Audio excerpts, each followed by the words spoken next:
Have you ever looked at the news and just felt like the global economy is, well, broken? You're not alone. Prices for everything from groceries to gas seem to be on a roller coaster. Jobs that were once stable feel uncertain, and headlines are constantly screaming about inflation, supply chain chaos, and the threat of recession. It's enough to make anyone's head spin. It feels like the system we've relied on for decades is sputtering, and it's leaving a lot of us feeling anxious and confused. What on earth is going on? And more importantly, what comes next? Today, we're going to dive deep into why the global economy feels so fractured right now. We'll unpack the major forces that got us here, from the long-term shifts that have been brewing for years to the recent shocks that threw everything off balance. And we're not just going to talk about problems. We'll also explore the potential future that could emerge from this chaos. Is this the end of an era, or the painful but necessary beginning of something new? Let's figure it out together. To understand where we are, we first need to understand the system we've been living in. For the past 40 years or so, the world has operated on a model often called neoliberalism or hyperglobalization. The core idea was simple: tear down barriers to trade and investment, let capital flow freely across borders, and make everything as efficiently and cheaply as possible. This led to the rise of global supply chains. Your phone might be designed in California, with parts from South Korea and Taiwan, assembled in China, and then shipped all over the world. This system gave us cheap consumer goods, lifted hundreds of millions out of poverty in developing nations, and fueled massive corporate profits.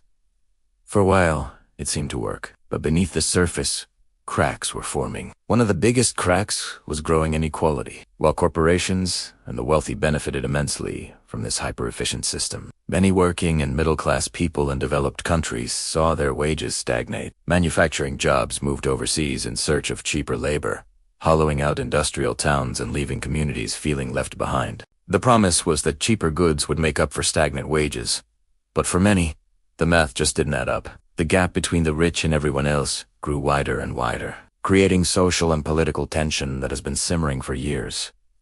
This isn't just a feeling. The data shows a massive concentration of wealth at the very top. Another major issue was the fragility of these incredibly complex supply chains. We optimized for efficiency and low cost, not resilience. This meant that if one single link in the chain broke, the whole system could be disrupted. We built a global economic machine that was incredibly fine-tuned, but had no shock absorber. We saw glimpses of this fragility after the 2011 tsunami in Japan or the floods in Thailand. But we didn't really change the model. We just patched it up and kept going, assuming that major global disruptions were a thing of the past. We were about to get a rude awakening. Then, 2020 happened. The pandemic was the earthquake that shattered our fragile system. Suddenly, factories shut down, ports were clogged, and workers were sent home. The just-in-time delivery system, which was designed to minimize inventory costs, collapsed. Suddenly, there were shortages of everything from toilet paper and computer chips to lumber and cars. The pandemic exposed just how vulnerable our hyper-efficient global economy really was. It was a massive, unprecedented shock that sent ripples through every single industry. On top of this supply-side shock, governments around the world responded by pumping trillions of dollars into their economies to prevent a total collapse. They sent out stimulus checks, expanded unemployment benefits, and provided loans to businesses. This was necessary to keep people and companies afloat, but it also flooded the system with cash. So you had a situation where there was tons of money chasing a limited supply of goods. What happens when too much money chases too few goods? That's the classic recipe for inflation. And just as we were starting to grapple with the pandemic's fallout,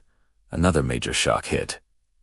The war in Ukraine. This wasn't just a regional conflict. It was a major blow to the global supply of critical commodities. Russia is a huge exporter of oil and natural gas, while both Russia and Ukraine are major suppliers of wheat, corn, and sunflower oil, often called the breadbasket of Europe. The war and the subsequent sanctions on Russia sent energy and food prices soaring, adding even more fuel to the inflationary fire. For millions around the world, this meant the cost of filling up their car and feeding their families skyrocketed almost overnight. So, you have these three massive forces colliding: the long-term problems of inequality and fragile supply chains, the unprecedented shock of the pandemic, and the inflationary surge from war and stimulus.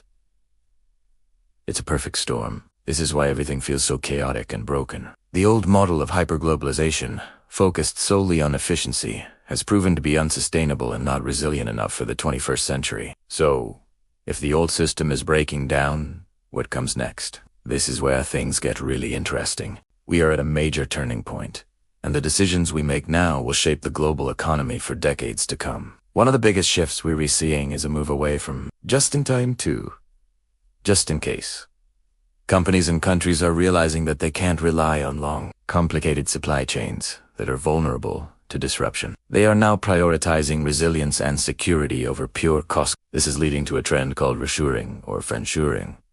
Reshoring is about bringing manufacturing back to a company's home country. Friendshoring is about moving it to allied or politically stable countries. Instead of just looking for the cheapest place to produce something, companies are now asking, is this country a stable democracy?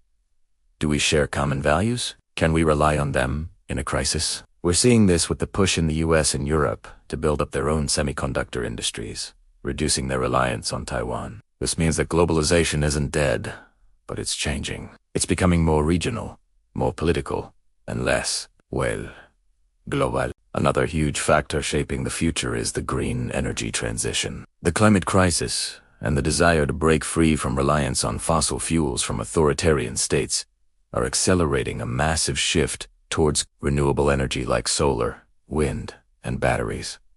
This isn't just an environmental issue, it's a multi-trillion-dollar economic transformation. It will create entirely new industries, new jobs, and new supply chains for things like lithium, cobalt, and rare earth minerals. The race to dominate the green tech of the future is the new economic battleground. The countries and companies that lead this transition will be the economic powerhouses of tomorrow. So what does this all mean for you? Well, in the short term, it probably means continued uncertainty and higher prices for some things. Rebuilding supply chains and transitioning our energy systems is expensive and takes time. That cheap, instant world of hyperglobalization might be behind us. However, the long-term picture could be much brighter. A new economic model focused on resilience could lead to more stable, secure jobs in our home countries. Investing in local production and shorter supply chains could strengthen our communities. A shift to green energy will not only help the planet, but could also lead to energy independence and lower, more predictable energy costs in the long run. The era of hyperglobalization may be over, but that doesn't mean the world is falling apart. It means we have an opportunity to build something better. A global economy that is not only efficient, but also resilient, equitable, and sustainable. The transition will be bumpy. There's no doubt about it. There will be challenges and disruptions along the way, but it is a chance to fix the deep-seated problems of the old system and create an economy that works for more people and is better prepared for the challenges of the future. It's a bit scary, but it's also a moment of incredible opportunity. The world isn't broken. It's being rebuilt. Thank you so much for watching. I know this is a huge topic, and we've only scratched the surface.